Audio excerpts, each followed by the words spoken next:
How many unarmed black people, on average, are by police a year? Well, I'd have to look up that statistic. Guess. Probably over 50%. Yeah, it's 15 people a year. 15.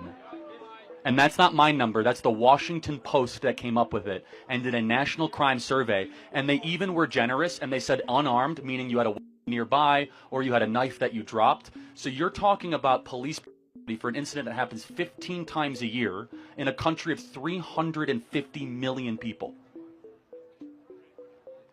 Well, how come, my question to you then, how come you see it so often on you don't. social because media? that's a good question, Andrew, because you're being propagandized. You're being brainwashed is the name of this tour. And I'm here to tell you that you see it, so you actually don't see it as often as you think. This is emotional targeted videoing to have you think that something exists when it doesn't. We look at the data like, oh, it's 15 times a year. 15 times a year, and it's even lower than that. But do you know what does happen a lot every single year? Is that there's over 100,000 doses every single year. We don't talk about that. We don't. Should. You know, we should. I totally agree, right? But yet we have this whole thing about police brutality, and no one can ever give me examples of where there's too many police, and that's okay. I'm not just picking on you. Just in general, it's easy to get caught up in the abstractions.